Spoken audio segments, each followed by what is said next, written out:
guys. Okay. Trustee Dorsey.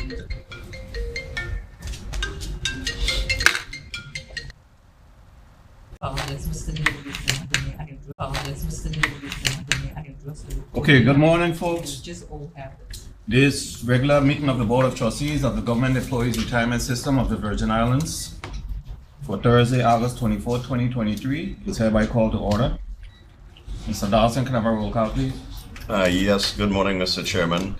Before I begin the roll call, I would like to read a piece of correspondence regarding a member, ex officio, into the record. This letter is dated August 23rd, 2023 from the Division of Personnel. Dear CEO Dawson, this correspondence serves to notify you that I will be unable to attend the GERS board meeting scheduled to be held on Thursday, August 24, 2023. On said date, my management team and I have a previously scheduled meeting. Hence the reason there will be no DOP representative available to attend on my behalf. Thank you for your understanding, and I look forward to the next scheduled meeting. Sincerely, Cindy L. Richardson, Director, Division of Personnel. Roll call. Trustee Nellen L. Bowery. Present. Trustee Bowery, present. Trustee Andre T. Dorsey. Present. Trustee Dorsey, present. Trustee Vincent G. Liger. He's excused. Trustee Liger, excused. Trustee Sidney Richardson, Mr. Chairman, I ask that she be marked as excused. Trustee Ronald E. Russell. Excused. Trustee Russell, excused. Trustee Leona E. Smith. Present. Trustee Smith, present. Trustee Dwayne A. Colwood. Present. Trustee Colwood, present. Mr. Chairman, 4 present, 3 excused. All right, thank you, sir. We have a quorum. Are there any comments and suggestions from retirees?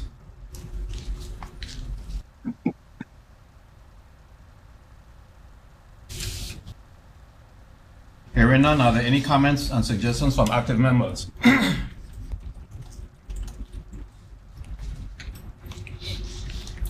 Okay, let's move to the secretary minutes for the June 22nd, 2023 meeting.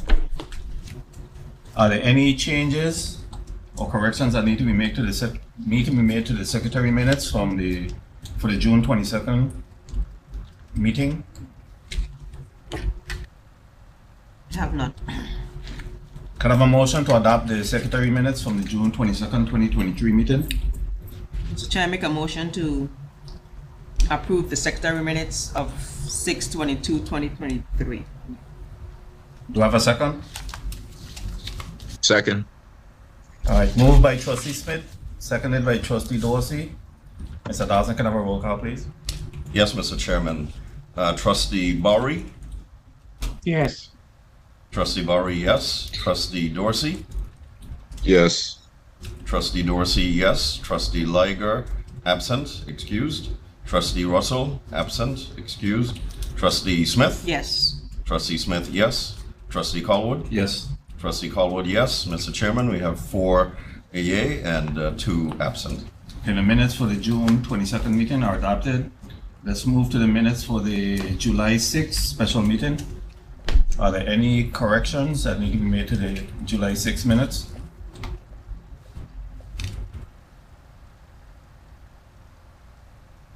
Hearing none, can I have a motion to accept the July 6th, 2023 minutes? So moved. Second. Moved by Trustee Dorsey, seconded by Trustee Smith. Can I have a roll call, please, Mr. Dawson? Yes, Mr. Chairman. Trustee Bowery. Yes. Trustee Bowery, yes. Trustee Dorsey.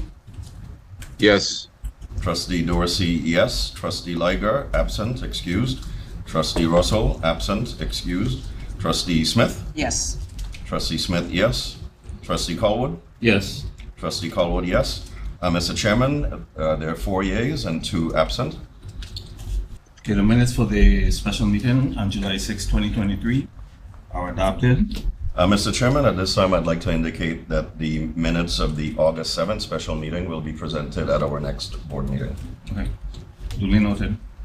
Are there any communications and correspondences? We did receive a correspondence from Senator Alma Francis Heiliger. I think that matter, however, is being taken up in our regular session portion. Okay. Would you like for the letter to be read into the record regardless? No, we'll address it. Take it up at that time. Yeah, at a time. Yes, sir. Are there any other communications and correspondences? No, sir. All right. Chairman's report. I have none. Administrator's report. Yes. Good morning, all, once again. It's my pleasure to present the administrator's report for August 24th, 2023, which has been circulated. The first section of the report deals with meetings, presentations, and appearances. I will go through those.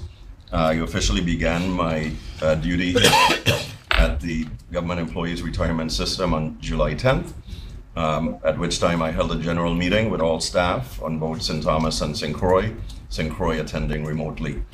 July 11th through July 12th, I held one-on-one meetings with all senior staff. On July 13th, I met with Mr. Anthony Otley, President and CEO of WICO. I also had a general meeting with all Havenside Mall staff and conducted a tour of the Havenside Mall. On July 14th, I held a direct reports meeting. On July 17th, I held a meeting with regards to the Havenside Mall and WICO water separation project. July 18th through July 21st, I attended the board retreat at St. Croix Carambola Hotel, which included a number of sessions. July 25th, I met to discuss and finalize the fiscal year 2024 budget proposals with our Chief Financial Officer. On July 25th, I held a direct reports meeting, which is something that we have established on a regular bi-weekly basis. July 26th, I held a meeting with the non-exempt managers of the Government Employees Retirement System. I also held a meeting with the exempt managers of the GERS. On that day, I also met with the board chair to discuss the fiscal year 2024 budget proposals. July 27th, I had a meeting with at Havenside Mall management to discuss various tenant issues. I also that day held a meeting with the principals of Haven Development Hotel Project. On July 28th, I participated in a meeting with Vitec regarding our software package.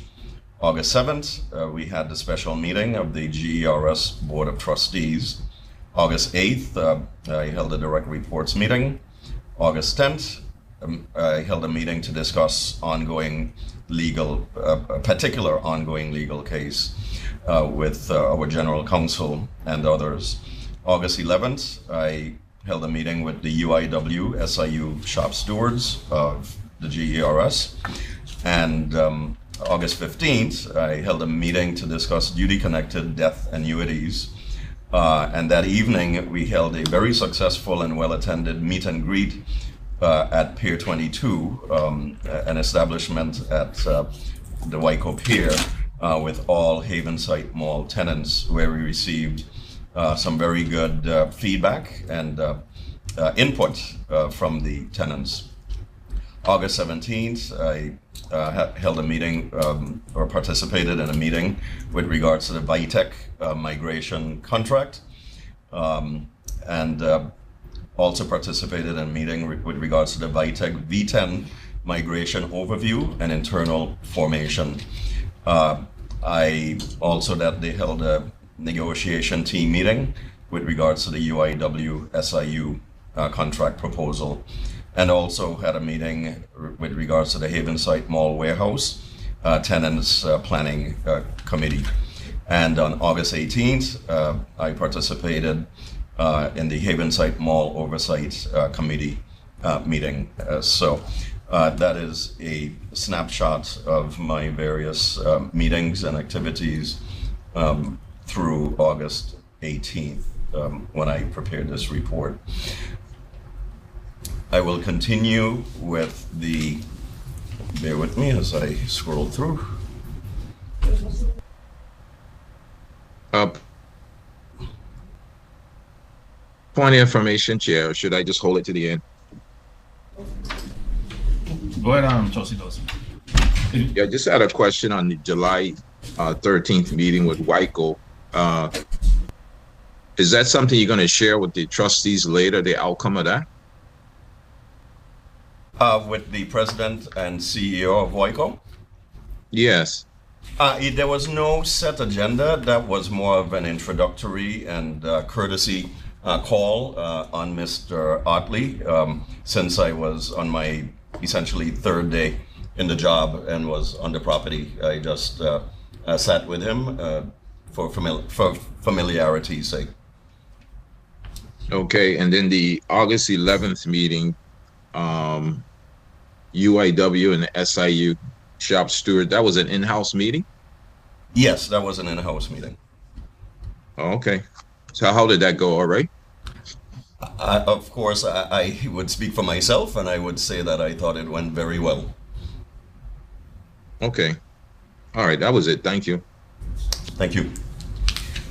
The administrator's report will continue with a report on member services with regards to retirement applications as of August 31st, 2023.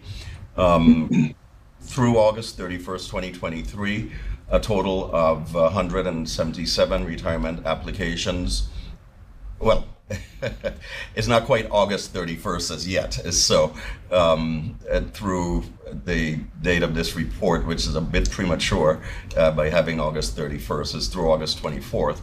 We had 177 applications, of which 58 have been processed, and there are 119 applications remaining to be completed in terms of processing. So that is a completion rate presently of 33%. Compliance and control, contribution processing, October 1st, 2022 through July 31st, 2023. In terms of refunds, there were the number of cases completed were 785, of which 410 were for regular non-vested members. 18 fell into the erroneous category. 4 were employer share, and 353 were overpayments, for a total count of 785 and a total dollar figure of $7,991,000 rounded. There are 60 cases pending. Death benefits, there were 33 cases completed, totaling $1,790,000, and there are 41 cases pending. The accounting department report, the cumulative, the number of retirees on our system as of August 15, 2023 was 8,784. Cumulative dollars paid out from October 1st, 2022 through August 15, 2023 totaled $232,252,402.05.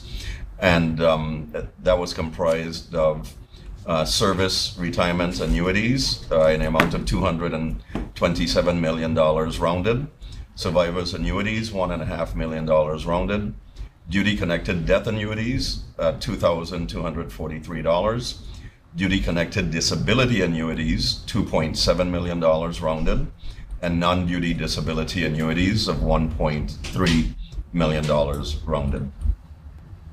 The number of retirees added to the payroll from October 1st, 2022 through August 15, 2023 numbered 323. The number of retirees added to the payroll for the August 15th, 2023 pay date was 4. The number of retirees expected to be placed on the payroll for August 31st, 2023 pay date is 19.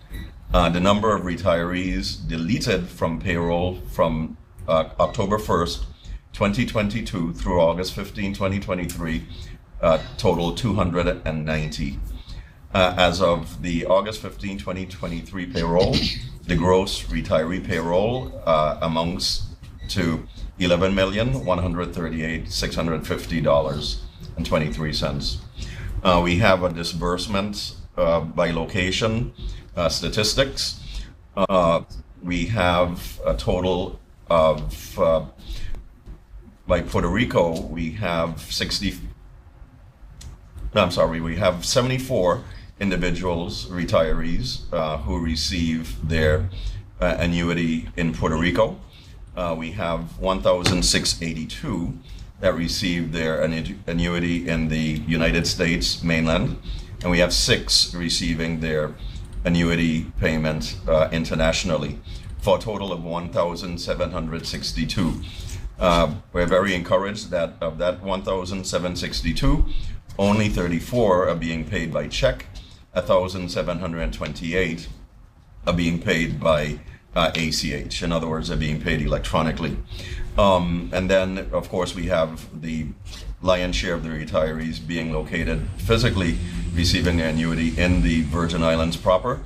That totals 7,749, of which 4,046 are in St. Thomas, 3,472 on St. Croix, and 231 are on St. John. Of that amount, of the 7,749 in the Virgin Islands, 80 are being paid by check, and 7,669 are being paid by ACH. So that would cover the disbursement by location as of August 15, 2023. On the subject of loans, personal loans we'll cover first. As of July 31st, 2023, we have a total of 315 active personal loans and 411 retiree personal loans, for a total of 726, of which 422 are in the St. Thomas and John district and 304 are in St. Croix. As of July 31st, 2023, there are a total of 52 mortgages, of which 39 are in St. Thomas and John and 13 on St. Croix. In terms of outstanding balances for loans, we have a total of 8,485,946 with 18 cents, of which 2,414,000 rounded are active personal loans. $2.9 million rounded is retiree personal loans. $1,051,000 represents purchase or refinance mortgages. $1.8 million is construction loans, and $306,000 rounded is land loans. I'll move on to reporting on our physical premises. The St. Croix office complex, we have various relatively minor projects pending, which includes the marking of our additional parking spaces. On St. Thomas, routine activities are occurring with regards to cleaning. We did engage with ABC Cleaning Services to provide some services recently, and I think that we were pleased with their work product. Upcoming, we have a number of maintenance type issues that will be undertaken at this time, unless there's any particular interest to know the details. I'll leave that to the written report, but it includes things like power washing and filling up potholes. The major ongoing project for the St. Thomas office complex is the new GERS generator, which is on site, but we need to have the electrical engineer, the electrical engineer completed their preliminary report of the new generator for the GERS main complex. So that's a step in the right direction. And we are in the process of completing the permitting process. Permits have been submitted to the Department of Planning and Natural Resources. With regards to Havenside Mall, we've had excellent progress with regards to the Warehouse J. The GERS contacted Tropical Shipping, and we received the mezzanine that was ordered for that building. And of course, that's important because with the ongoing projects at Havenside Mall, we have reduced the number of warehouses. All of the warehouse space is being consolidated into one building. So the mezzanine provides a second floor that expands the capacity of the building. And there's a schedule for the erection of that mezzanine, which is approximately, if I'm not mistaken, Ms. Clendon, in 5 weeks, correct? Wait 1 second. Okay. You can. Yeah. Oh, okay. I didn't even look up and realize that it was scrolling. Of course, an exciting development and the subject of one of my meetings at Havenside in July was the progress on the hotel development. A meeting was held with Haven Development to provide an update on the fencing, the building schedule, the pilings, which have to be driven, and the overall construction. Based on the feedback and the need for additional parking spaces, the revised green space and parking lot is shown below. I don't know how clearly it is being transmitted, but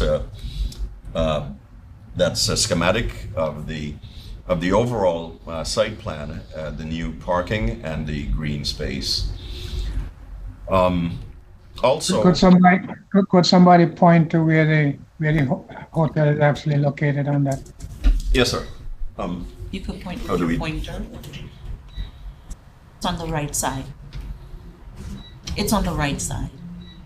And it's not my screen that's being projected. It's In your, No. you're projecting. yeah, Okay. the right side, cash ring. Over there. Not where the blue is.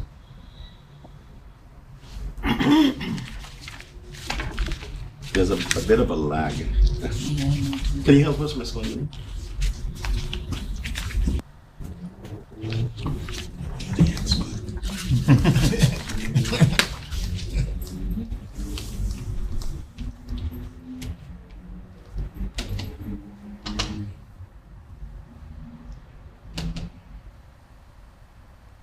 The area where the little, where, where my pointer is? Do you see Yeah. the hand? This area, Yeah. the hotel. This is where Okay. the white building is located. This is gate 3, and that's the new proposed parking area, and that's the green space and the existing warehouse J. Okay, gotcha, thanks. You're welcome. So proceeding with the hotel development and the Havenside mall development, in the green space, there's a proposal for the erection of bronze statues that will depict what are called colloquially the coal women, given the history of the dock and the coal women being an important part of that history. And it's also an effort to inject some historical significance as well as to differentiate our property in terms of providing a cultural experience to our visitors. There will be several very large bronze statues located in the green space. We received a marquee of the statue, which is a smaller representation of what the final statues will look like, which we shared with the tenants that attended our meet and greet. And it was very well received, and thought that it would be a good addition to the property. With regards to the generators at Havenside, we have obtained the DPNR permits to build a generator house to install the exhaust and air ducts, which are being fabricated, and to test the system once the installation is complete.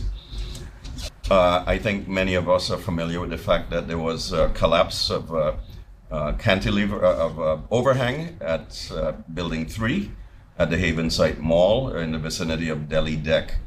A meeting was held with Building 3 tenants to provide an update on Building 3.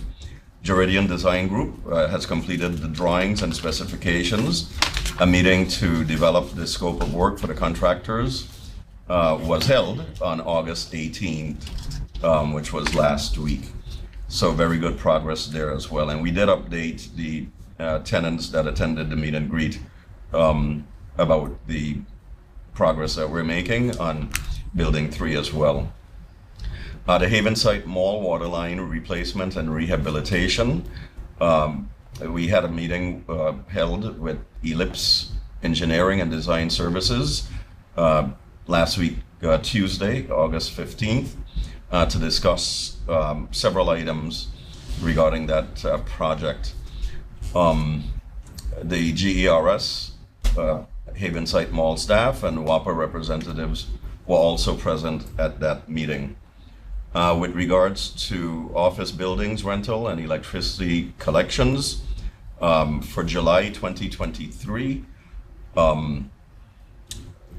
rental of year to date, rental of $718,846.90 were received, and the electrical payments of $385,055.43 were received, for a total of $1.1 million, and there's presently $195,000 in arrearage, which of course we're actively pursuing.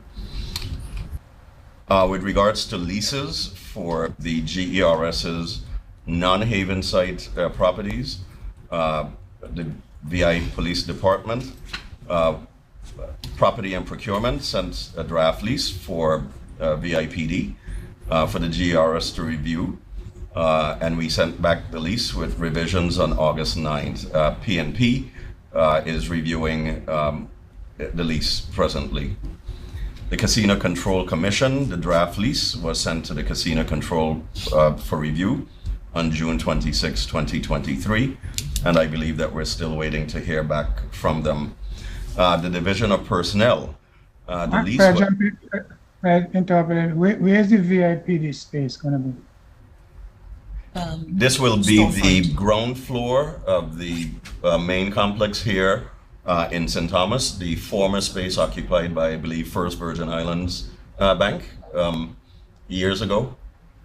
Okay. It's presently vacant. What are you going to do there? Records and firearms. Records and archives, like firearms licenses, things of that sort. Better. Okay. Okay, so actually it's a good opportunity. Point of information, Chair. Good. So the VIP is going to take that floor. What area is going to be designated for parking? Because they do a lot of business in the records section. We're not responsible for the parking. Well, we're fortunate to have a sizable, to date, free parking lot right out front that can be utilized for parking there. Oh, okay. All right. Okay. Okay, thank you. Right, and this, of course, is a good opportunity for us to maximize rental income, because I do believe that space has been vacant for some time. So it would be good to get that leased. That's assuming they're going to pay on time. Well, you know, we have ways of making people pay. So we are optimistic that we'll have a good relationship with, of all people, the police department. And not to mention that it should provide us with an added measure of security here at this complex when they're here. So Chair, so point of information, Chair, to the administrator. I don't know if you know the history, Administrator. I don't know if you got a chance to look back in the records, but we're having a problem just collecting from Justice. So we're bringing police here, and I understand the security concept. But if you have some strategies in mind, I hope they're better than what we've been using in the past, because we've been back and forth with trying to execute a lease and also trying to collect monies from justice alone. I think at one point we were ready to remove them from the property. So I'm not sure how that's going to work. Just to piggyback on that, I mean, all our major delinquencies are with the government agencies. I mean, whether we're talking about electricity, rent, whether we're talking about electricity, rent, or contributions. I mean, so I'm not You're right. I'm not as enthusiastic as you are about the fact that Well, Trustee Dorsey and Trustee Bowery, your points are well taken. Actually, in terms of our government tenants, those are presently the Department of Justice and the Division of Personnel.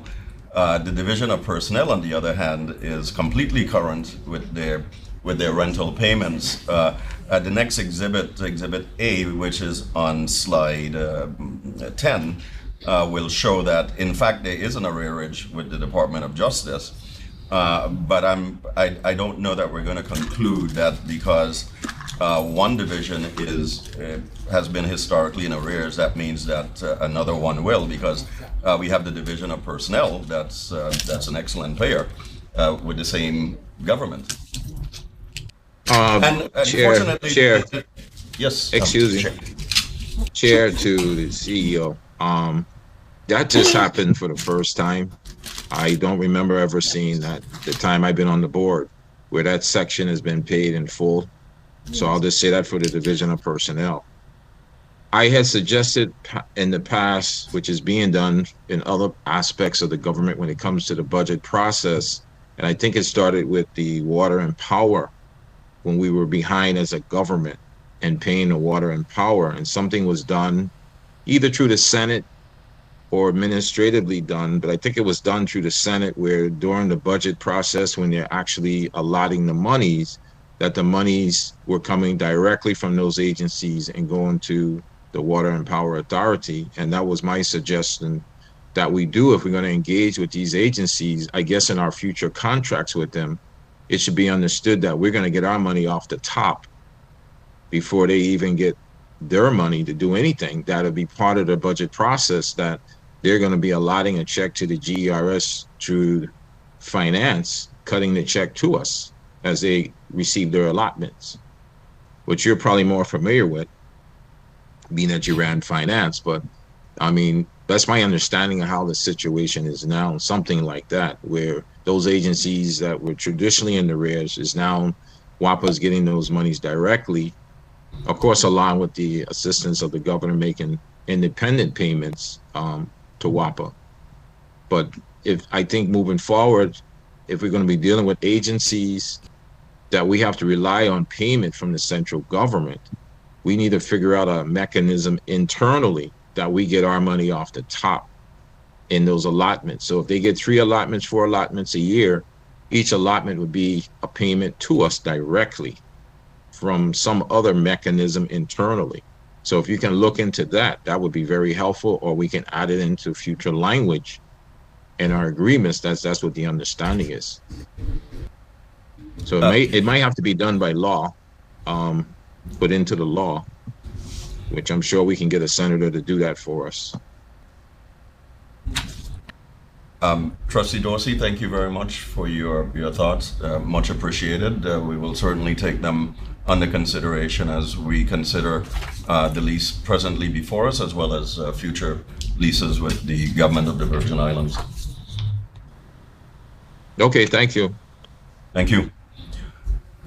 So with regards to the Department of Justice, the Department of Justice provided the financial information required, and the legal team at the Department of Property and Procurement is preparing the lease for submission to the Department of Justice for legal review.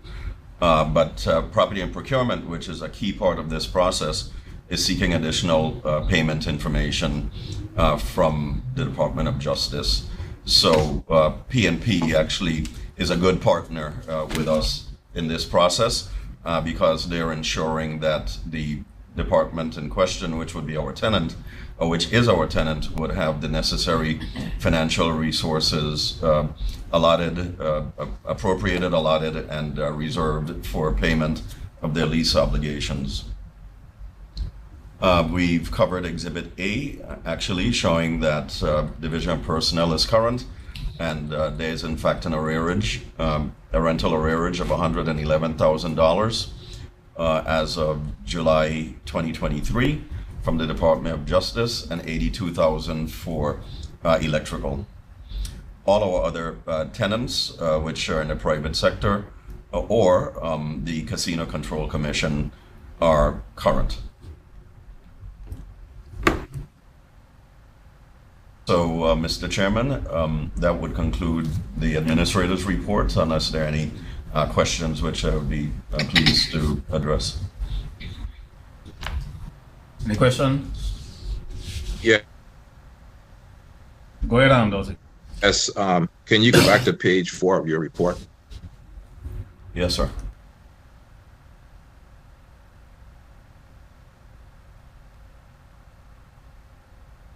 Regarding member services? It's page 4. If you go back to page 4 in the section, the compliance control section, and you talk about the overpayment, just the payments in general. But the overpayment portion, can you look into that in the future in terms of, I guess when we upgrade the software, that it can actually be tracking, and maybe it's able to do that now. It can track the overpayments. So that we're paying back, right? Because that's an overpayment. That means we're refunding that back to employees, right? Yes, Trustee Dorsey. So that and the those regular employees that are non-vested that are leaving, that's still a big number. What's your recommendation on that number, bringing that number down? Well, I think that there was some general concern with regards to the continued viability of the retirement system up until fairly recently, but the special purpose vehicle that was established and the funding note that was given to the GERS, I think, has begun to rebuild some confidence in the long-term viability of the system. So that should serve as a disincentive for individuals removing their contributions, non-vested individuals.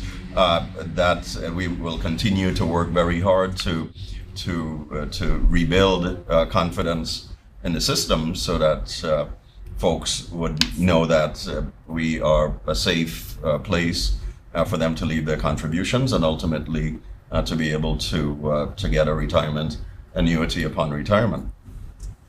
So I would just say this again with your software update: if you can track the individuals, so that we don't have like a revolving door, members coming in, going out, coming in, coming out, and it should be a penalty for that as well, because that's a hit on the system as well. So that's something you could probably track, because they're going to have, if they go out and come back in, they're going to have the same employee number, right? Yes, they maintain the same employee number. Right. So if you can track that, see if there's a pattern of people coming in and just before they're vested, they go back out. You know, maybe we have to, again, I suggested before, tying it to your probationary period. You decide if you're staying or not staying. You see? So that's just a suggestion for that. I want to go to page 7 and talk about the St. Croix property. Before you leave that page, just to clarify, I'm not sure I understand what. So the overpayment is that GRS has overpaid to retirees? No, sir. The employee has overpaid to the GERS, and Okay. If they request it, would be refunded the overpayment. Okay. Okay, thanks. You're welcome, sir. My question with Reason my question with the overpayment was just to be able to track it a little better. Whatever refunds are due, to issue those quicker in smaller amounts, right? On either side, paying back or receiving either side. For the non-vested, again, tracking employees that might be kind of coming in, going out of the system. If that is the case, I really don't know. But that dollar amount is just a big amount that we have to be sending back to those employees that are non-vested that don't want to be part of the system after a certain time. It's just to follow that. I think if we can just have some data on that in the future, maybe we'll be able to see what's going on with that. I was saying page 7, the St. Croix property.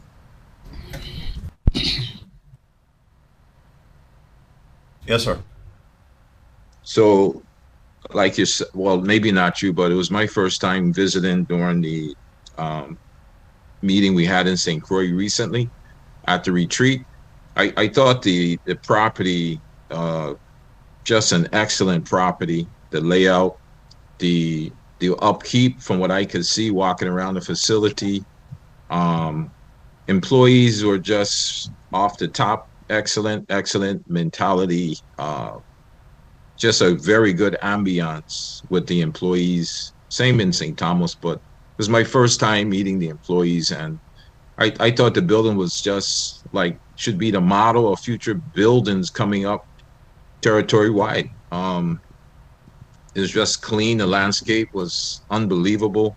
I was very impressed with that property. It was like a campus layout. So, and I said to myself, the only thing they were missing was like what do you call it? A TV or a big screen in the break room for the staff. Because I remember asking the staff, I know in St. Thomas they have that, but you guys that need something, because you're just watching the environment, that seemed to be the only thing really missing. It was a minor item, but it's an important item, I guess, for the working staff in St. Croix. But other than that, I thought the property was excellent. And now you're talking about putting more work in. So if we could do that in the future, we'll be the lead in the government in that, because the schools and the hospitals, even our recent fire stations, it doesn't have that crisp that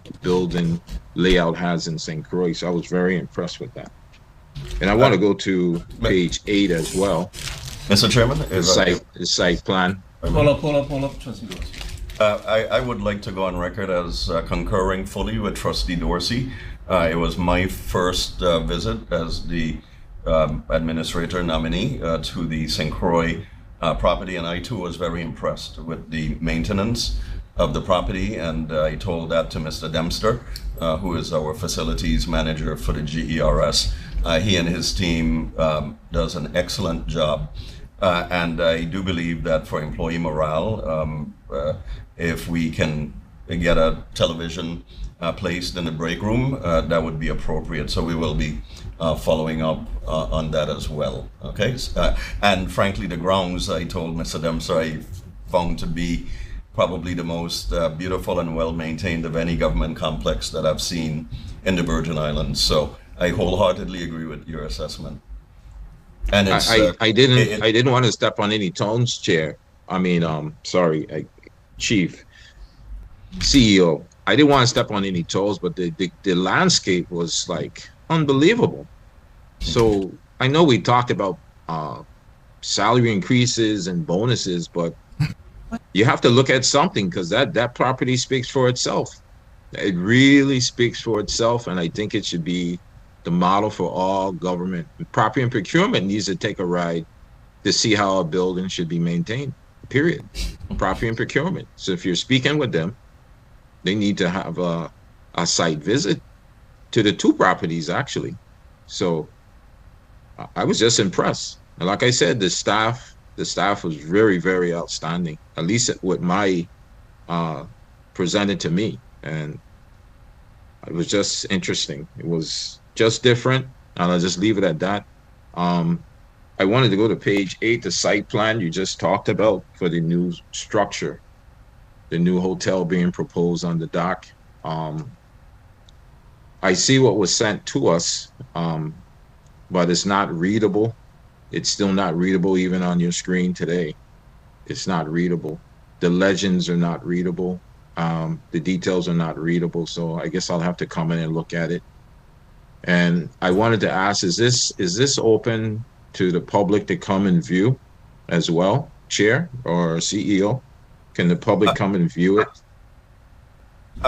Well, our facilities are always open to the public, and if a member of the public wanted to arrange to see the site plan, which is admittedly a large document, we would be happy to make arrangements, reasonable accommodations, to be able to share the plan with them.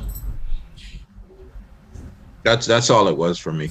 Okay. I appreciate it. Other than that, it was good. I would Thank also you. like to concur with your assessment of the staff. While the building is a great asset, the greatest asset that we have are our human resources, and I do feel that we have tremendous staff with even greater potential. So I agree with you as well. Thank you again. That was all it was for me.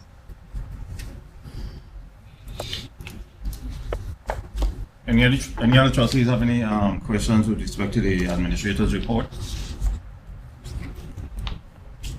All right, let's move on to the committee reports. Any committee chairs have any reports to offer at this time? All right, treasurer's report. I can share my screen.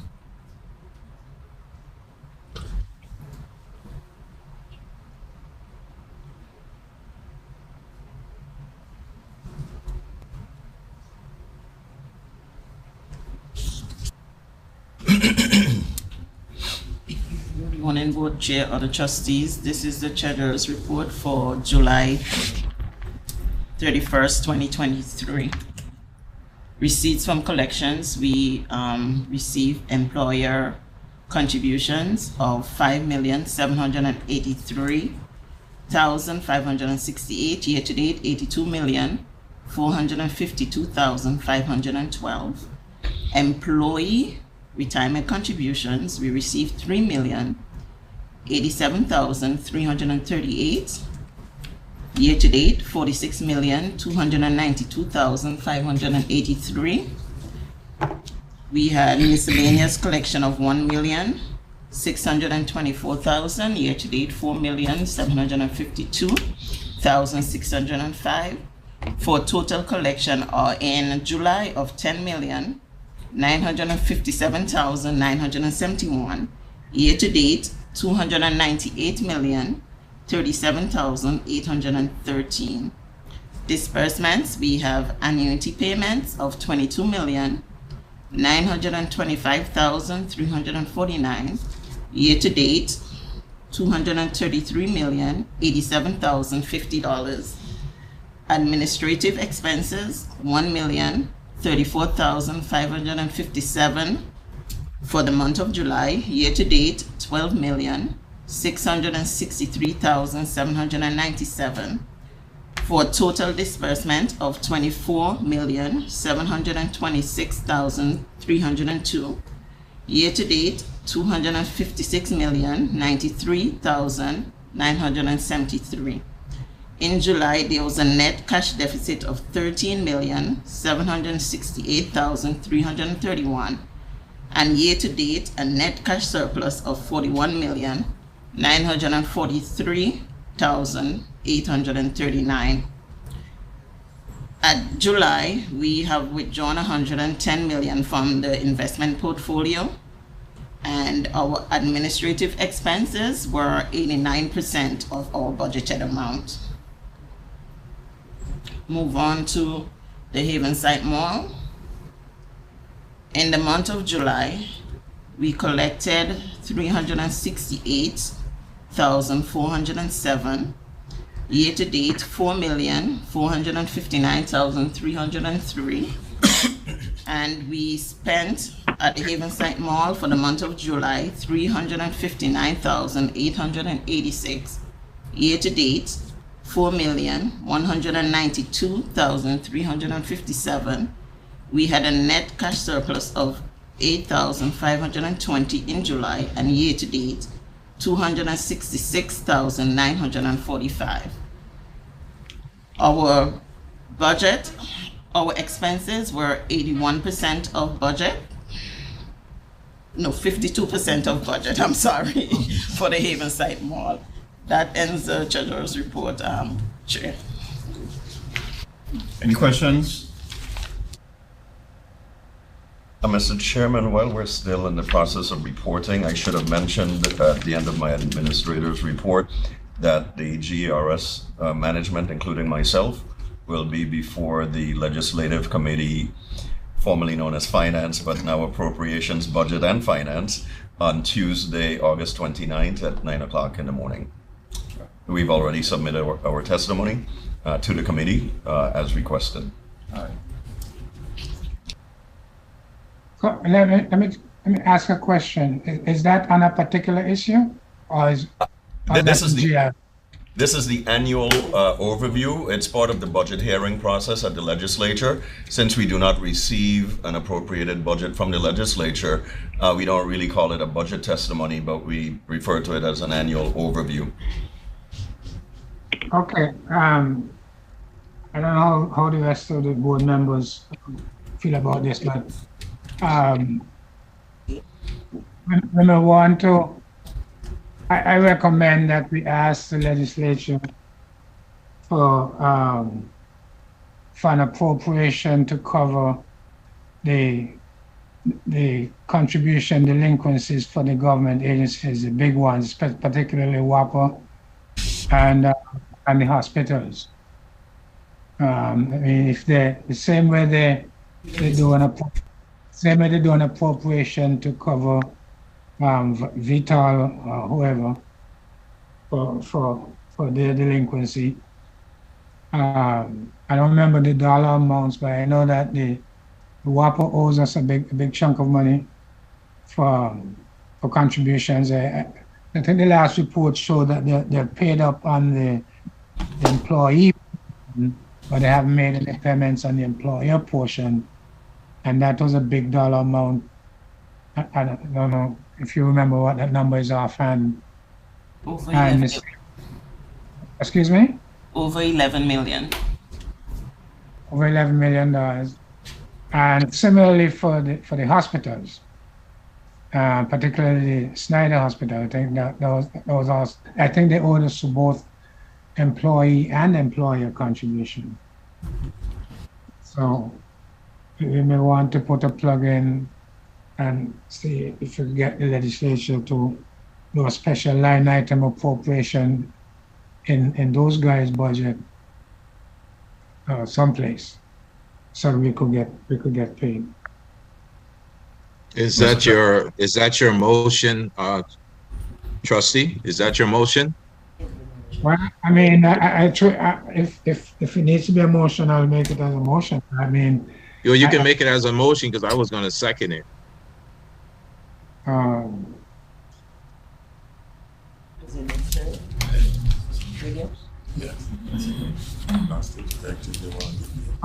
Okay, so okay. I mean, well, let me hear some reactions from other board members before we.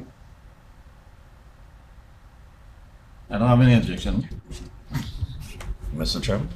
I don't have an issue with. I'm not a board member, of course, but I would indicate that we do have the figures owed by WAPA and Roy Schneider Hospital in our presentation to the legislature next week. So at that point in the presentation, that may provide the opportunity for further discussion and for the ask per trustee Bowery. Okay, so I guess just to follow up on Trustee Dorsey's thing, I guess a resolution from the board or a formal motion from the board will probably give you your request some more clout and some more strength. Yes, sir. So So I move that as part of your presentation that the GRS will request of the legislature in the FY 2024 budget amounts required to pay the delinquencies of WAPA and the hospitals and any other government agency that are in a serious delinquency particularly for contributions. I second it. Okay, moved by Trustee Bowery, seconded by Trustee Dorsey. Have a roll call, please. Yes, Mr. Chairman. Trustee Bowery? Yes. Trustee Bowery, yes. Trustee Dorsey? Yes. Trustee Dorsey, yes. Trustee Liger, absent, excused. Trustee Russell, absent, excused.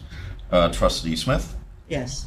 Trustee Smith, yes. Trustee Colwood? Yes. Trustee Colwood, yes. Mr. Chairman, 4 yes, 2 absent. All right. Motion is adopted. Okay. Okay. So you guys will clean up the numbers and get accurate figures to present. Yes, sir. We do believe that the numbers that we presented are accurate.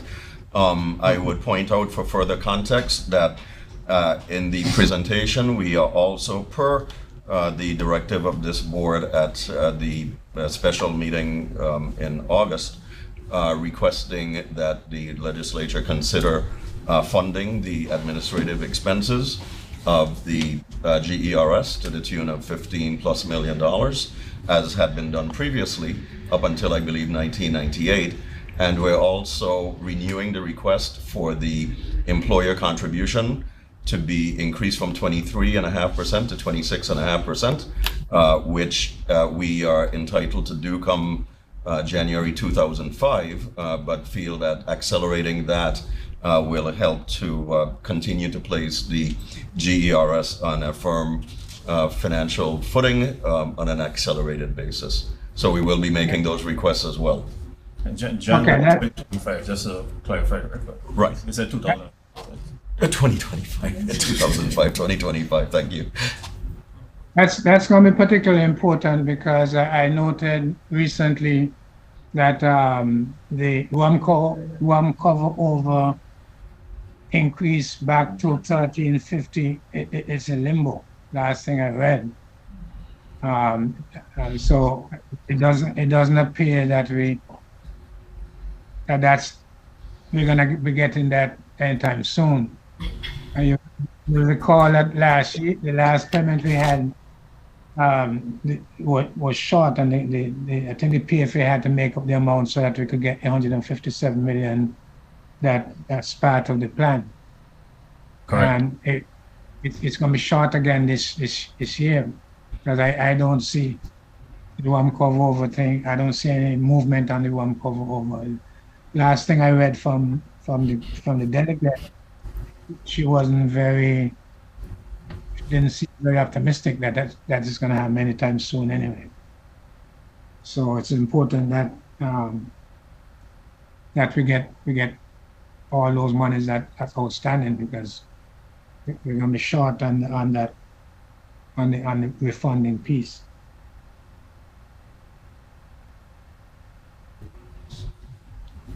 Yes, sir. That's it for me. CEO, let me just, I'm sorry, Administrator. Let me just ask a quick question with that. Have you had a chance to sit down with, I guess, the Executive Director of the section where Mr. Nathan Simmons is located? Have you had a chance to speak to him in reference to the cover over position? Have you had an actual sit down? Because I didn't notice it in your earlier part of the agenda when you were inquiring about the different meetings. I know you sat with the WICO and the chair of the PFA, but Mr. Simmons, have you had a chance to speak to him since you came into this position? Trustee Dorsey, no, I have not spoken with him as yet. I have not had the opportunity. I know him very well. We work very well together, and it is my intention to to have that discussion. As of right now, we're current with regards to payments under the funding note. However, the concern that Trustee Bowery raised with regards to what we're all reading regarding the excise tax rum cover over is a concern and will be a topic of discussion with Director Simmons.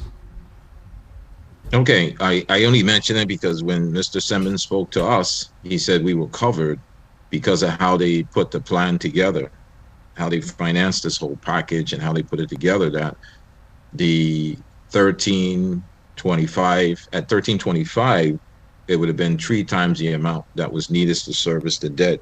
And at 1050, it was twice the amount. That's what was presented to us. So he said we had nothing to worry about. The 1325 was to give more of a cushion, but at the 1050, we were still covered. It was twice the amount in the cover over. That's what we were, that was presented by Mr. Simmons when he spoke to us as trustees and as assistant. So I would say for that, there's none of the schedules that I see support that.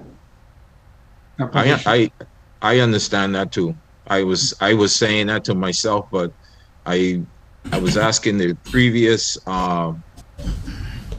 executive director and others have asked if we can receive the records as trustees, we would be able to review the entire package for ourselves. But to say we only sign a portion of a note in this process, that was never enough. So what I was asking of this CEO, if you can follow up on those same documents that we were requested to review the entire package. We wanted to review the entire package. We wanted to review the entire package so that we could see that information for ourselves, and then anytime we get back with Mr. Simmons, we'll have different questions for him because we'll be able to read the entire package of the transaction, because we're at a little disadvantage when Mr. Simmons would come and tell us one thing, and then now Trustee Bory is saying he doesn't see anything to support it. So maybe there is document to support it. To be fair to Mr. Simmons, we just need to see the entire package. So if you can follow up on that, that would be very helpful as well. Yes, Trustee Dorsey, I was not privy, of course, to the conversations prior to my arrival, but now that you've elaborated, I will certainly pursue that matter as well. Thank you.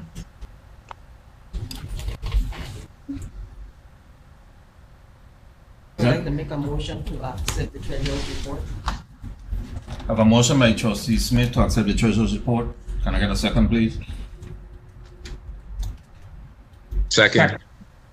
All right, moved by Trustee Smith, seconded by Trustee Dorsey. Can I have a roll call, please? Yes, Mr. Chairman. Trustee Bowery? Yes. Trustee Dorsey, yes. Yes. Trustee Bowery, yes. Trustee Dorsey? Yes. Trustee Dorsey, yes. Trustee Liger, absent, excused. Trustee Russell, absent, excused. Trustee Smith? Yes. Trustee Smith, yes. Trustee Colwood? Yes. Trustee Colwood, yes. Mr. Chairman, 4 yea, 2 absent. All right, thank Point you. of information, Chair. Go ahead, Trustee Dorsey. Didn't we also mention at the retreat, one of our meetings, as related to the loan program, that we were going to ask for a assistance from either Senator Gittins or one of the other members of that committee to assist us in bringing forward the loan program? We had some discussions on it. I just don't have my notes. I can't find my notes. Okay, but first of all, what we were discussing is a operation overview that's going to be presented to the legislature. That's a totally different item that you're asking about. We mentioned about the cost of bringing on the loan program. We mentioned that we would go back to asking the Senate to cover the administrative costs, which the loan program is going to kick into. A portion of that loan program is administrative costs. And we also discussed the law being amended by Senator Gittens. And in that amendment, it had caps on what individuals could receive. And I think we were at a figure, and we were asking we would discuss at that meeting that we would make a request for maybe half the amount from Senator Gittens, since he was pushing the program. One of those senators really Trustee Dorsey. pushing his loan program. We came to a number, and I don't remember what it was. Trustee Dorsey, let's stick to the agenda, please, and I'll go left. Let's get back to the agenda. Well, what I was asking you, Chair, because we're mentioning the administrative costs, and you're saying that that's not part of this? That is not part of the administrative cost. Okay. Okay, that's fine. Can I have the investment officer's report, please? Good morning, Mr. Chairman, other trustees, listening audience. This is an update of the GERS portfolio as of July 31st, 2023. Just to give a summary of the activity for the month. Global equities were up in the month of July. Emerging markets outperformed developed market equities, which was in contrast to much of the year so far. Smaller sized companies performed well. Lower inflation in several developed markets supported overall gains in the markets. In fixed income, the US corporate bonds outperformed government bonds in the month. Total plan performance, so the total plan was up 2.2% for the month. Fiscal year to date, we're up 11.4%. I want to note that this is including our local investments minus the Memo Loans Program and the St. Thomas and St. Croix office complexes. The inception number is 8.2%, and that goes back to 1981. Our total domestic equity returned 3.6% for the month. It's up 19.1% fiscal year to date. Our total international equity positions was up 4% for the month. The developed market portion was up 3.2%. Our emerging market equity positions were up 6.0%. Fiscal year to date, international equity is up 27.5%.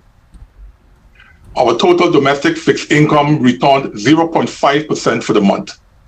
Our investment grade bonds was down slightly by 0.1%. Our TIPS, or Treasury inflation protection securities, were up 0.1%, and our high yield bonds returned 1.4% for the month. Fiscal year to date, total fixed income is up about 6.1%. Total alternatives was down slightly for the month at 0.2%. What did that relate to in dollar activities? So we ended the month at approximately $454.7 million in market value for the plan. So we began at $464.5 million beginning.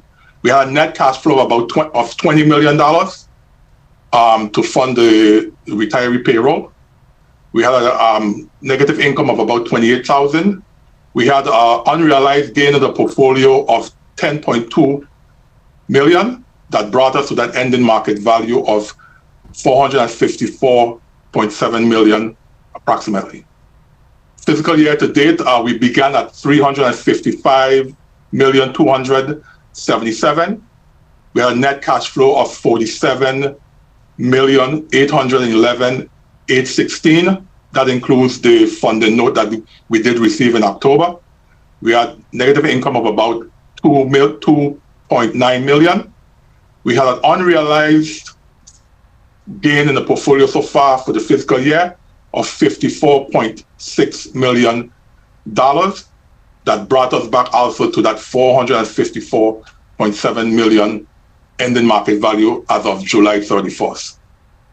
As it relates to investment management, custodian, and consulting fees, we paid no fees for the month of July. Calendar year to date, we've paid about $207,000 in fees. investment management 49,000, investment consultant fees totaling 94,000, and custodian bank fees of 64,000. Fiscal year to date, we've paid about 315,000. Investment management accounts for 107,000 of that. Investment consultant fees 130,000, and the custodian bank fees total 78,000. As it relates to securities lending, some of our funds are lending funds and do participate in security lending. Month to date, we've earned $3,160. Year to date, our earnings are $20,800. And for fiscal year to date, our earnings are $23,700. And those securities lending proceeds are invested back into their respective funds. Mr. Chairman, trustees, that ends my report for the month of July 31st. Thank you, Mr. Henderson. Any questions from Mr. Henderson?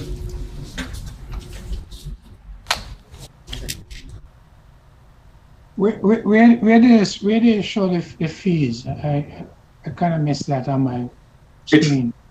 It's right here. If you see my cursor, it's right here on the side. Oh, okay. Yeah. So those fees are based on some performance, right? It's based on a percent or something, is it? It's based on contractual amounts. It's contractual, not performance based. Okay. So what's the formula in the contract? So for instance, with SFGA, they would charge, for instance, 3 basis points for managing of the, and I'm just calling, as a matter of fact, hold on one second, I'll get that number for you. Voice to those more isolationist views. Somebody to open mic there someplace.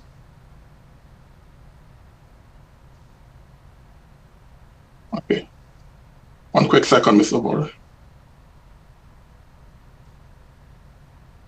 Okay, I mean, you could move on. You could fill me in later. No, it's fine. So, for instance, if you look at the fee schedule, so they charge a percentage of the assets. So for Russell 3000 index, we pay 0.02% of assets total. There's a percent of the asset under management. Correct. So it's asset under management and not performance based. Okay.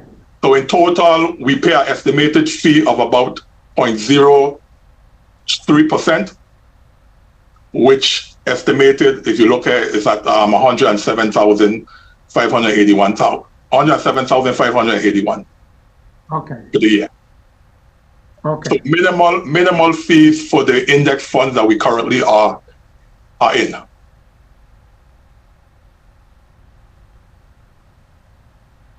All right, you good, Trustee Murray? Yes, I'm good. You have a question, Dorsey, or you good? Yeah, I have a question. Mr. Henderson, can you take me back to what the actual cash on hand is again? I don't think that is in the report. Cash on hand currently in the portfolio as of 7/31, I think, was we had about 690,000 in the cash account. We anticipate to do a draw from the portfolio to cover September's benefit expenses. That should be completed by the end of this month. What was that number you said? Oh, that number would be about 20 million. Okay. So that would take us up to year to date. That would take us up to 130 million we will have withdrawn at that time. Okay. All right. Thank you. You're welcome. Thank you, Chair. Mr. Chair, I'd like to make a motion to approve the investment officer's report. I have a motion by Trustee Smith to accept the investment officer's report. Can I get a second, please? Second. All right, moved by Trustee Smith, seconded by Trustee Dorsey. Can I have a roll call? Roll call, Mr. Dawson. Yes, Mr. Chairman. Trustee Bowery? Yes. Trustee Bowery, yes. Trustee Dorsey? Yes. Trustee Dorsey, yes. Trustee Liger, absent, excused. Trustee Russell, absent, excused. Trustee Smith? Yes. Trustee Smith, yes. Trustee Colwood? Yes. Trustee Colwood, yes. Mr. Chairman, 4 yea, 2 absent. Thank you. The motion carries. Thanks. Next item up, consideration of the contract with Ideas for development of a strategic and infrastructure plan for the Havenside Mall. This is the item that we discussed in a special meeting. So I asked to have it on the agenda, on today's agenda, so that we could actually take a formal vote to move forward with the proposal. Can I get a motion? Or I assume that we've had all the discussion that we need to have on it. And it's just to vote it up or down.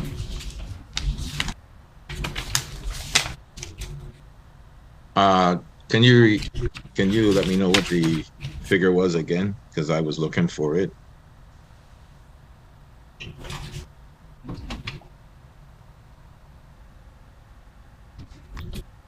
Ms. London? Give me a second, Trustee Dorsey. 46,000. 4650 and 7670. We're gonna figure it in. $346,050 and then 70,000 and 75. 76,000. 76,070 for phase 2. So like $422.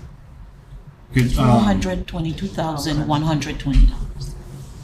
Good, Dorsey. Okay, so we approving phase 1 or we approving phase 1, phase 2? The entire thing. Okay. So the total figure was 422, 120.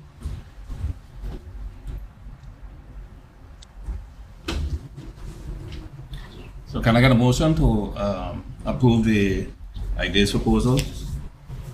So move. Okay, moved by Trustee Dorsey. Can I get a second? Second. Seconded by Trustee Smith. Can I have a roll call, please? Yes, Mr. Chairman.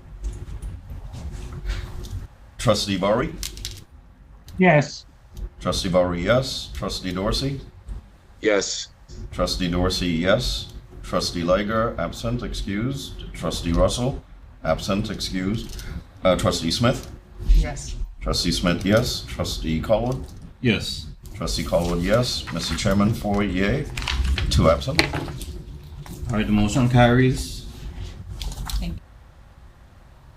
The next item up was consideration of bill or discussion of bill number 35-0048 that was sent to the GRS for review by Senator Francis Heiliger.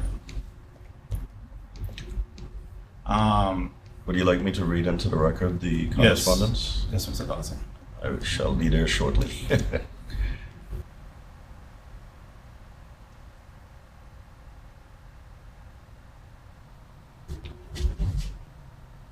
Okay. Letter dated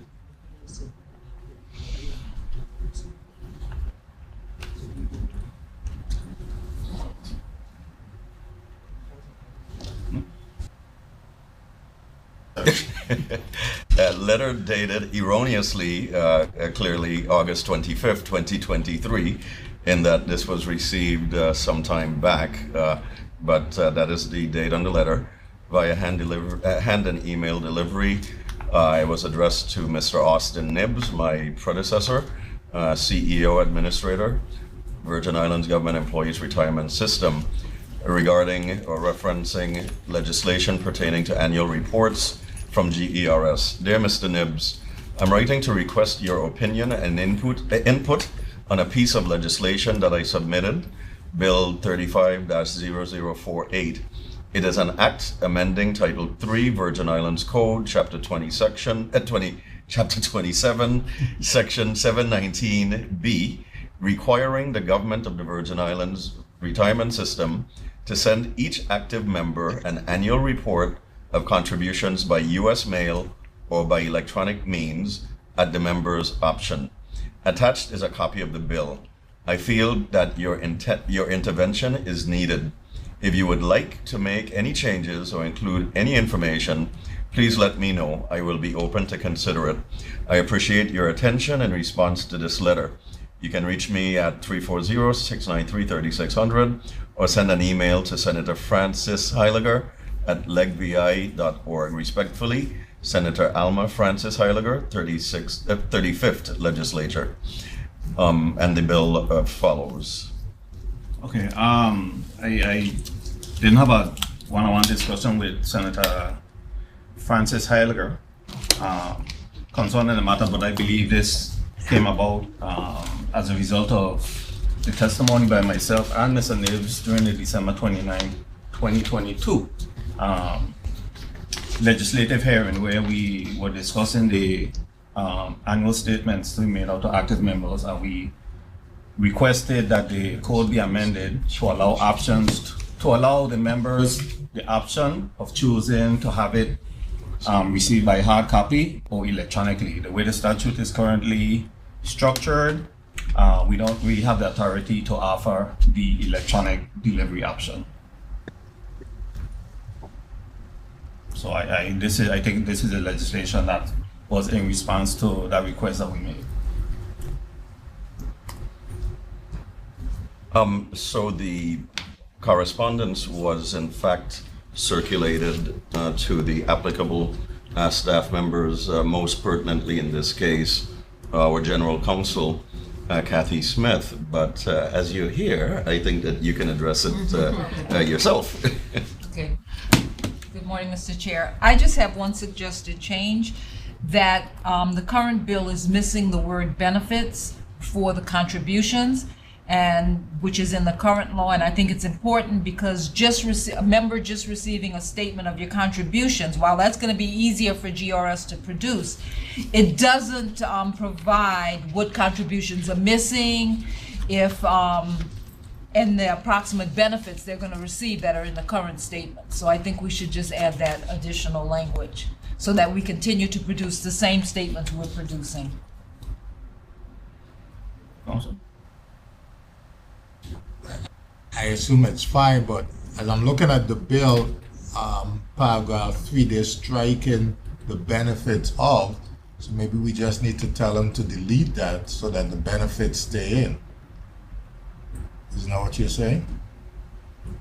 I'm just saying that they need to add, that language is missing, so they Or need not to add that strike it language. based on what the bill says. Yeah, add the language Either back one is into it. fine. Either way is fine. Okay, so what's the general consensus of Trustee Dawson? Start with you.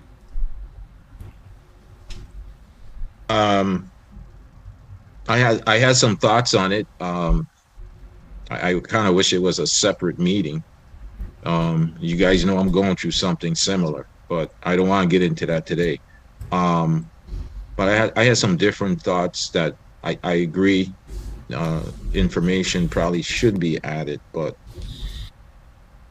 all this bill does is addresses. I can't bring it forward right now because I didn't conclude. The bill just addresses the means by which its statement is delivered, not the content, not how it's structured, anything like that. All it just says, basically, the intent is just to allow GRS to offer the members the option of saying, I don't want a hard copy, send it to me via email. That's it. Okay, well, if that's... Yeah, that's what I did. It doesn't address the content or the structure of the statement or anything like that. Or that's not, or the accuracy or anything like that. Okay. Well, let me ask the system itself I guess to do this transaction should make it, I guess, even talking to council, it should make it a lot easier to get the information out at this point. So, I didn't hear all of what the board chair was saying, what was missing, what needed to be added. I didn't hear what the board chair was saying. I'm sorry, the board counsel. Sorry, was making a reference to something? No, the general counsel for the system indicated that the bill needed to add in the word benefit in the appropriate space. And I indicated based on section 1, paragraph 3 of the bill that they were striking the word "the benefits of." So I was suggesting that maybe our comment need to be not to strike the word "benefit," and I think that would achieve the same objective that Attorney Smith was conveying. So they could do it either way. They could just take out this paragraph 3, or they could just add the word "benefit" back into the bill. Okay. I'm good with it, Chair. Thank you, Council. You're welcome, sir. Trustee Barry. Yeah. I mean, I'm fine. Was that? Did I read someplace where somebody was sort of calculating the cost of the effort it took in terms of? Was that the same thing I was reading? I read someplace where they said we spend several nights with several staff and envelopes and stuff. Yeah, Was that? it's related to the same thing. Oh, okay. Mr. Yeah. I don't I have. That's Miss Grio was doing fine tuning the final number. Yes, Ms. Grio, our Chief of Compliance and Reconciliation, was going through an exercise of calculating the cost that was expended for the mailing of the statements. But while that is not yet completely final, suffice it to say that there is a significant cost associated with physical mail, U.S. mail, as opposed to the email, which most folks presently have, and which is actually more secure for them. Yeah, and less costly I mean, for us. I'm good. I'm fine, Mr. Chairman. Okay. Trustee Smith. I concur with Just a question. Attorney Smith. Go ahead, Trustee Dorsey. CEO, you said the email is more secure than the U.S. mail? Electronic. Yes, unless someone has your password for your email account versus mail going through several hands before it ends up in your hands. I mean, just yesterday I checked my mailbox and I had somebody bank statement that they put in the wrong box. I mean, I didn't open it. But, yeah. Okay. I was just trying to understand how you were coming with that. I understand that. Okay. And that's not suggesting any malfeasance on the part of the post office system, but things happen. I guess my other question is to the system again. I was hearing something similar, but I was waiting for that number as well, because the former CEO indicated that we would get that number as to the cost of this process. Is it a staffing issue, even with the change? Is it still going to be a staffing, or do you think there's more staff needed in the sections to assist in this in the future? No, Trustee Dorsey, there wouldn't be more staff needed, but there's an opportunity cost associated with pulling staff off of other critical functions to fulfill what may be superfluous, in that the statement can be delivered electronically more readily than it could by generating a piece of paper, placing it in an envelope, putting a stamp on the envelope, mailing it, and hoping that it securely gets to its destination.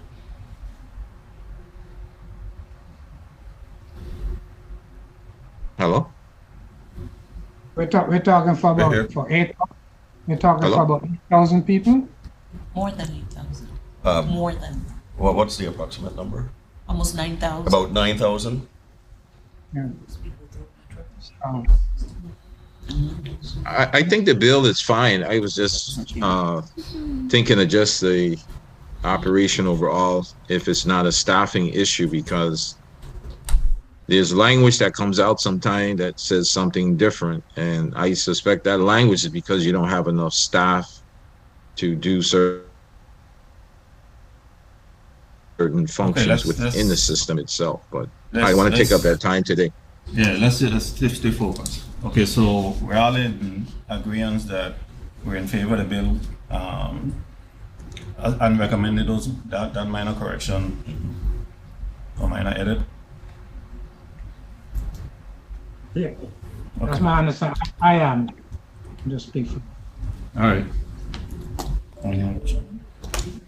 All right, the next item. So, for my clarification, this would be a sense of the board. Correct. We're in That we support of the would- bill, and we Right. make those that one little minor Recommended change. Thank you. recommended change.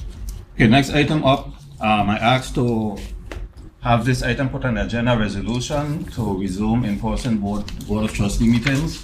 I know we discussed it at the board retreat, and we were all unanimously in favor of it in terms of the trustees that were present, but I wanted to have a formal actual vote. So, I'd like to ask For somebody. the information. Go ahead, trustee Dorsey. I don't remember, did we do a resolution to not have in-person meetings? Or was it a discussion at that point because of what was going on in society? Yeah, I think it was When- COVID, yeah. When I came on the board, you're already doing virtual meetings, so I cannot speak to whether it was a formal vote or not. I just wanted to have something formal. I hear what you're saying, Chair, but I was asking those who could reflect back because I don't remember it. So I was just trying I to. think Trustee Dorsey, we all agreed because of the COVID to go virtual. But I don't think there was an actual vote. But we all was in consensus of doing virtual meetings. Oh, okay. And in the past, Okay. actually, we had meetings, we were doing conference call from St. Thomas conference room and St. Croix conference room. So who wanted to stay in St. Thomas, stay in St. Thomas, and vice versa. And we did that for a long period of time, right? For years. So we're gonna, so under this new, so we're gonna continue that? That's the intent to go back to whatever we were doing prior to COVID. So you're in person, and if you're in St. Croix, you're in person in the St. Croix Correct. building? And if you're in St. Thomas, you're in person at the conference room here. So, Chair, if you're traveling, how does that work? Because I know all our constituents are still zooming in, so in effect, it's still a Zoom meeting and a in-person meeting. But is this just something germane to the trustees? So if you're traveling and you're just not part of the meeting? No. I think travel It's- was executive session, you can take part in, right? Yeah, on each island. Yeah, but I think, oh, you mean off island or you mean just within St. Thomas, St. Croix? Off Off island. If island and within, because you just never know. You might end up at the airport because of a flight issue. If a trustee is on the continental United States, we're not saying, well, you can't participate because you're not physically in the meeting. I don't know how I don't know how the executive session portion of it works, but take for instance Trustee Bowery. He's out of the territory dealing with some issues, so we're not saying that he won't be able to participate because he's not physically in the territory. Just for information, I'm in St. Thomas right now. Oh wow! Excuse me. Man, you like a ninja? Man, you sneaking? Yeah. So we hear a lot of references to the constituents and the people we represent, and this and that and the other. Pandemic is over. I think they would welcome the opportunity to actually be in a room and absorb one of these meetings. If we went to in person because of the pandemic is now over, so,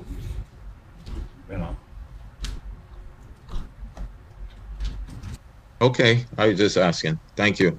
And for instance, when we have those giant maps like we have today, it wouldn't be an issue. You're trying to, read a legend because you have to shrink the document to, down into a page. So there are a lot of little nuances that we encounter now because of the Zoom format that we won't have if we're meeting in person. But that's the general. No, I didn't see any issues with anything. I think it's been working fine, but if that's what the majority wants to do, that's fine. It's not I a didn't working see any plan. issues. There are times when people have technical issues and we have to hold up the meeting 20 minutes, somebody trying to log in, somebody lose power at the house, and then we don't have a quorum, so the meeting has to end abruptly. All of that we've had. Poor bandwidth and freezing. Poor bandwidth, people, you yourself freezing today. You know? I am.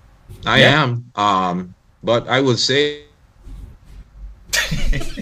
You just froze again. we've sat here and you're right in the room and your systems in the room go down. So you still don't have a meeting because you still got to wait for, I think it's Mr. Moses to do whatever adjustments he has to do. So the technology is the technology. I mean, there's going to be hiccups, whether you're physically there or traveling. It's just going to be hiccups. We don't control the technology. The technology is, in some points, controls us. So it has happened. And I know it happened in a recent meeting with Trustee Russell trying to come in, and I said, let's give him a minute. You said no. Then your system went down inside, and we still had to go more than 20 minutes to get back up. So things do happen. I understand that. Mr. Chair, I will have to make a motion to approve the resolution to resume an in-person Board of Trustees meetings. Well, Starting from what? well, Next- let's clarify. Okay, in-person meeting means the trustees on St. Croix go to the St. Croix Correct. office and the trustees on St. St. Thomas. Correct. Because that's not the way the resolution is Well, written. I okay. know we're alternating. I think my intent was to alternate. Well, that's, yeah. Trustee Russell in here, but he would like to remind y'all that y'all in. Well, if he wants Don't be to come, fair he can don't be come. fair to the St. Croix retirees. No, but if he wants to come, we can come. I think I would like to resume what we had before, which is if you were in St. Croix, you want to stay in St. Croix, and St. Thomas, you stay in St. Thomas. I don't see a problem with that. But it doesn't preclude that. I mean, if the position is, let's say, so September you go to St. Croix, if you live on St. Thomas and you want to appear, You come to the conference room come to here the in St. conference Thomas. room and you still appear, but the staff and the majority of Correct. the trustees will be in St. Croix, I'll and be vice St. versa. Correct. I'm sorry? I will be in St. Louis. So is it making a motion? I didn't hear what Trustee Smith said, something I heard I said no. I said council I'm saying gonna about stay. going I to said I'm St. gonna Croix. stay. So, okay, I said okay. I'm gonna stay in St. Thomas conference room. So what we're saying, so let's say we're gonna start in St. Croix, have the meeting at St. Croix in September. If there's a trustee on St. Thomas that elects not to travel to St. Croix, then they participate in the meeting from the St. Thomas conference room. Likewise, if we're having a meeting on St. Thomas and there's a trustee on St. Croix that elects not to travel to St. Thomas, they participate in the meeting from the GERS conference room on St. Croix. So how is that different from participating from my bedroom? That's fine. Okay, so is that the motion? Yeah, that's a motion. That's a motion. Trustee Bori had a comment? No, because we're not accepting that. I didn't hear the comment, what he was saying. Could you repeat your comment, Trustee Bori? I did not hear your comment. Just saying, if you're in St. Thomas, and if the meeting is on St. Croix and you're in St. Thomas, you come to the St. Thomas office and participate. And I'm saying, so how is that different from participating from my bedroom? Which is what I'm doing now. I can't come to your bedroom. No, you're not coming. You're not coming to my bedroom now. I'm here in my bedroom right now. I'm participating just fine. Well, that's why That's I'm here in the correct. St. Thomas conference room.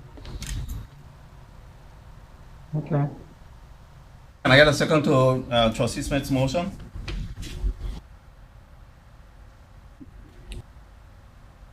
I want to stay in your bedroom. All right, motion dies for lack of a second.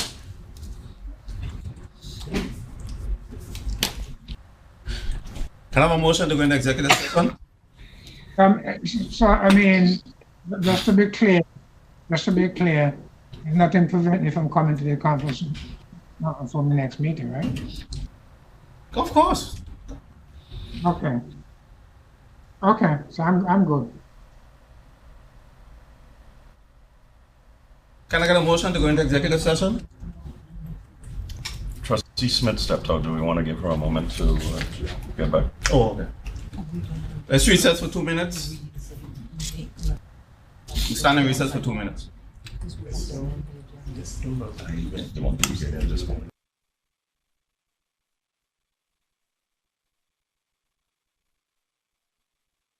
like to make a motion to go into executive session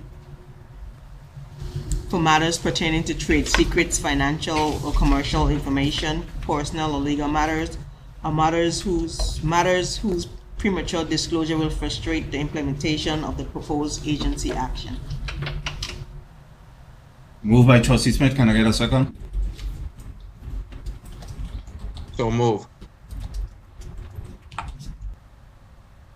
Moved by Trustee Smith, seconded by Trustee Dorsey. Can I have a roll call, please? Yes, Mr. Chairman. Trustee Bowery,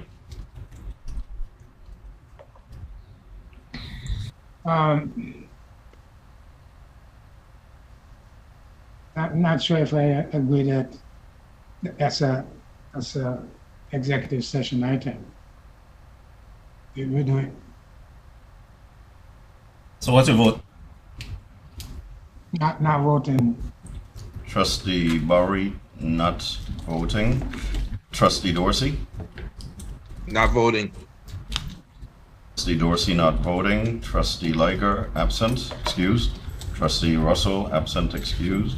Trustee Smith. Yes. Trustee Smith, yes. Trustee Colwood. Yes. Trustee Colwood, yes. Mr. Chair, 2 yea, 2 absent, 2 not voting. All right. We have a majority. No, I got it.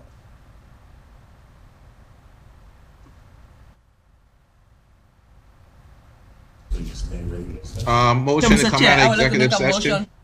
We're not in executive session. The motion in. I would like to make a motion to come out of executive session. We're not in We're not in Second. executive session. Oh. We're not in executive session. Oh, actually, we're not, because it Still in was regular dead. session, It right? was dead, sorry. So what's next? Is there a reason why we can't discuss this in open session? Attorney Williams deals with personnel matters. Leave the argument to your trustees. Okay. The reason we're asking for executive session, there are some personnel matters within the discussion that we needed to conclude to actually come up with a actual budget to then vote on. So it's more than just simply this is the budget and we're going to discuss it and vote on it. So that was the reason for the executive. That's the reason it was placed in executive session. I never received that information. Did somebody send that out? There. Hello? And this also. I never received it. And I thought we already considered the budget in the last meeting, so I thought this was just to confirm what we already agreed to. So if something changed, I didn't receive any documents. Can we recess? Let's recess for 5 minutes.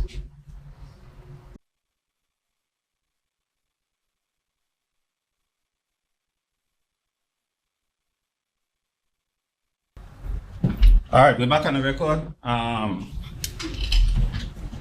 I get a motion to go into executive session?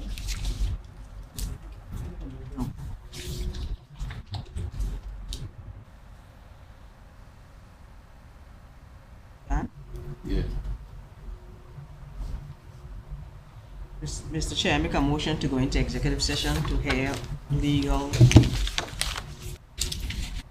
matters, personal matters, and matters pertaining to trade secrets or financial or commercial information whose premature disclosure will frustrate the implementation of the proposed agency action. For motion to go into executive session, moved by Trustee Smith. Can I get a second, please? Second. Moved by Trustee Smith, seconded by Trustee Bowery. Can I have a roll call, please, Mr. Dawson? Yes, Mr. Chairman. Trustee Bowery? Yes. Trustee Bowery, yes. Trustee Dorsey? Yes. Trustee Dorsey, yes. Trustee Liger, absent, excused. Trustee Russell, absent, excused. Trustee Smith? Yes. Trustee Smith, yes. Trustee Colwood? Yes. Trustee Colwood, yes. Mr. Chair, 4 yea, 2 absent. Okay.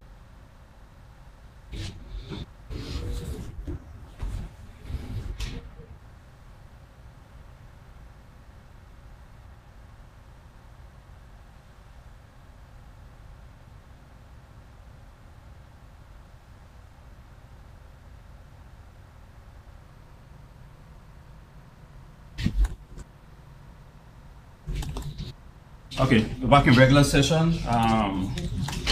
During executive session, the board discussed some final tweaks to the proposed fiscal year 2024 budget for the government employees retirement system. That included personnel. That included some personnel matters. At this time, can I get a motion to adopt the fiscal year 2024 GRS management proposed budget?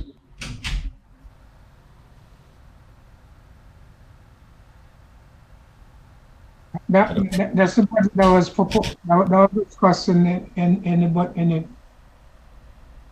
the budget committee, I'm assuming. Yes, it was. We didn't have a budget committee meeting. We had a special meeting, so the entire board was in on the discussion. What was the motion? Sorry. To adopt the fiscal year 2024 management proposed budget for the government employees retirement system.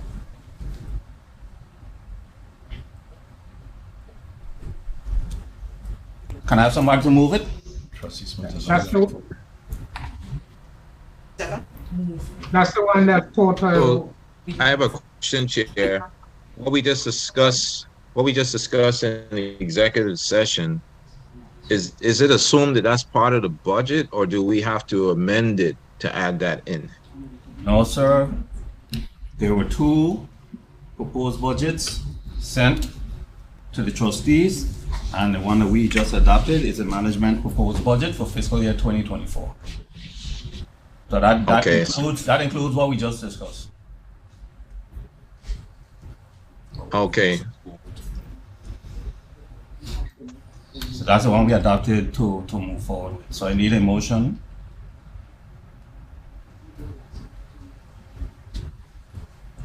Okay, so Ms., which one of those exhibits would have that? In the packet. That is the within the board meeting package, Trustee Bowery. The management proposed budget is in the first attachment. Get it on page 86. Yeah. Which exhibit? Page 86. Page 86. It's beginning on page 86. Okay, I have some.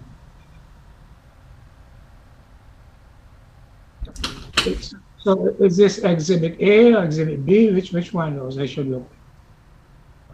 Just a moment, sir. Exhibit A is on page 88, which has the total. Page 88. Where did it go?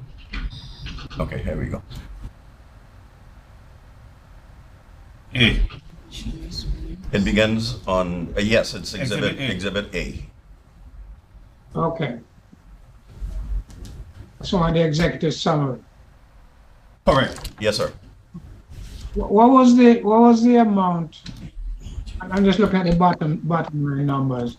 I know that when we were doing the funding, the analysis that was done by our consultants that to show how the funding note fits into the long-term fiscal condition of the system. That showed, you remember those, where they went out showing I think they went out the 30 years of the note, and they had some assumptions about the expenses, the administrative expenses. That's the one that showed whether we'll run out of money or not. You want to recall what I'm talking about? Yeah. So there was some about the the about the estimated administrative expenses going out number of years. Um, how, If I may, Mr. Chair, to assist Trustee Bory. Please do.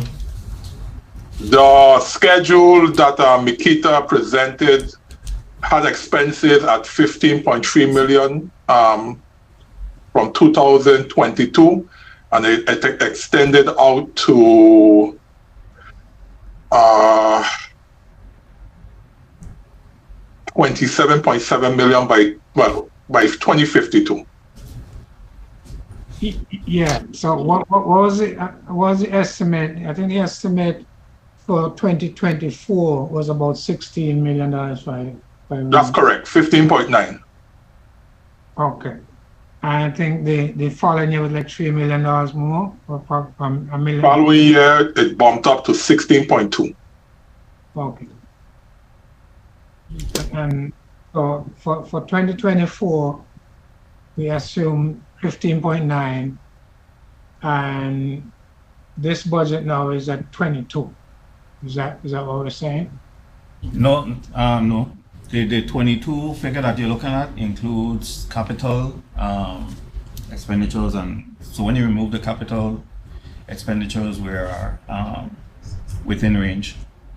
And you can't remove the capital expenditures. We're talking about cash flow. Capital expenditures, you have to pay for them, right? You don't have to perform any capital projects. You must administrate.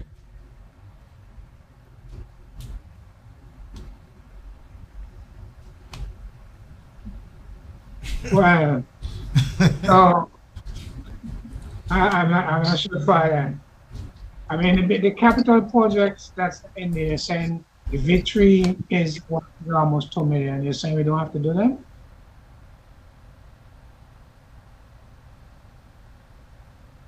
You have the victory for wait. So what I'm saying is, I don't know if Makita are magicians, but I don't know how you could project out 30 years your capital expenditures. You could project what your administrative costs will be and have it increase by X number of dollars or X percentage each year going out, but capital expenditures are one-offs. So I don't think when Mikita running them numbers at the 15.6 and 15.9, I think those weren't anticipating capital improvements or capital projects.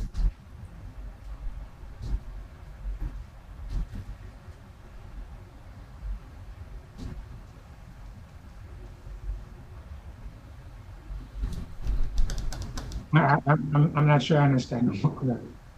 If You made reference to the 15.9 million.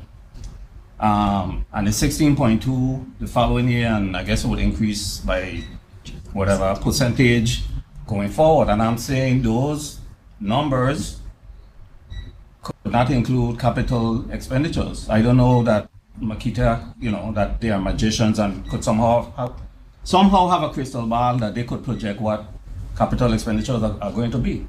Those numbers are for the administrative costs, and that's what we're talking about now. But I'm saying what they were doing is a cash flow analysis, right? Because the whole point of the schedule was to show whether we're going to run out of cash or not. That's why we had all those graphs that come down, and we were saying that those years when the funding note dropped from 158 to 80 something, that that's the whole discussion. That we might have run out of cash in the middle years until, right? So it's a cash discussion, and when they're talking operating our capital, we're talking cash.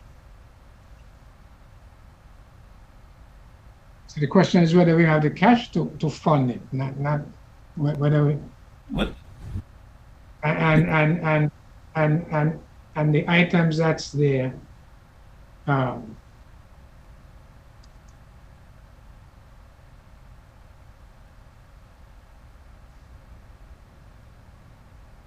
I mean, I understand we have to do the V3. I mean, we acknowledge that when we're doing the 23 budget. And what's the other one down there? The 2.3 million is for what? Primarily capital costs that are required to bring the building into ADA compliance and to repair the part of the roof here at the GERS main complex in St. Thomas. That is the only part that has not yet been repaired, and there are leaks which are undermining the integrity of the structure. Okay.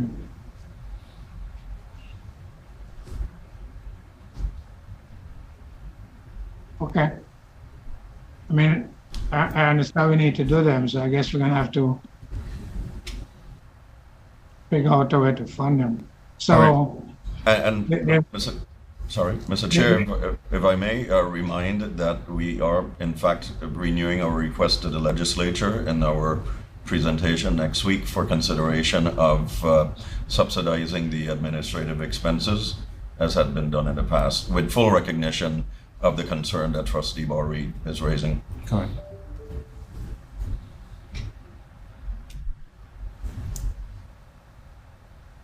okay.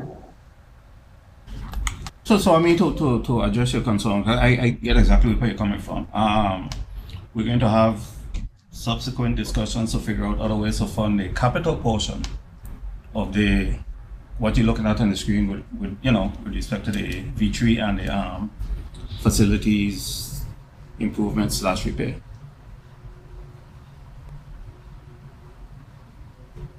Okay. So, and I appreciate you keeping on your OMB director hat. And for the record, he was my professor of finance at UVA, so he taught me well. Okay.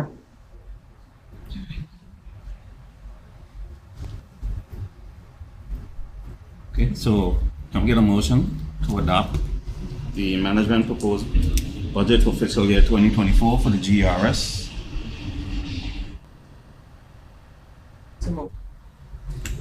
Moved by Trustee Smith. Can I get a second?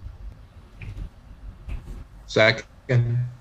Seconded by Trustee Dorsey. Can I have a roll call, please, Mr. Dawson? Yes, Mr. Chairman. Trustee Bowery? Yes. Trustee Bowery, yes. Trustee Dorsey?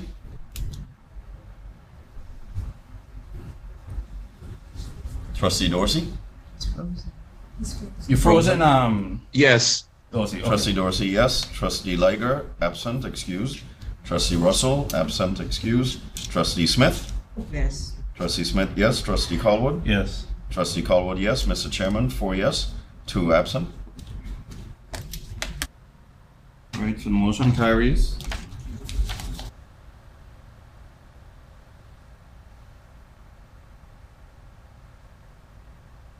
Okay, need a motion to adopt the management proposed budget for fiscal year 2024 for the Havenside Mall.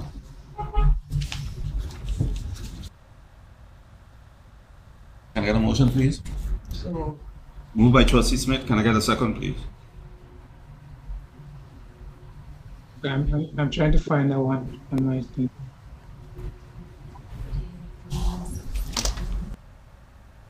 On page 116.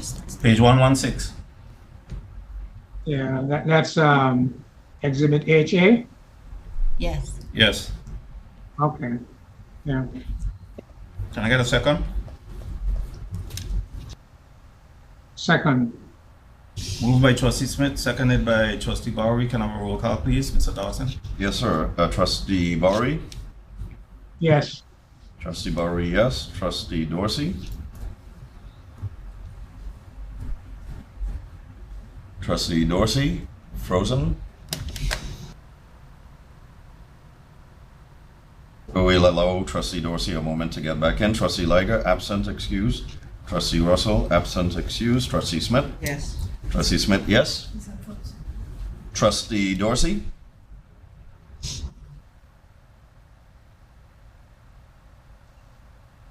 I think we're having some broadband issues with Trustee Dorsey. Trustee Colwood? Yes.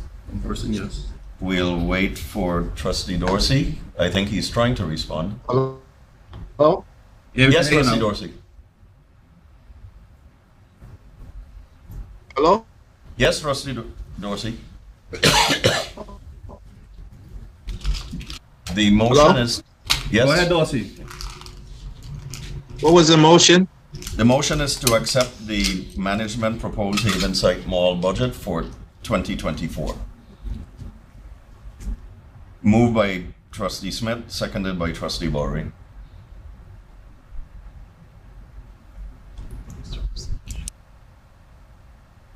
The next meeting then. We get the consensus. Do we count this as not voting? Here he is, he's unfrozen. Could somebody get him on the phone? Hello? Yes, Trustee Dorsey, we can hear you. Yeah, I was saying yes to the management So Trustee Dorsey, proposal. yes. Mr. Chair, 4 yea, 2 absent. Thank you. The motion carries.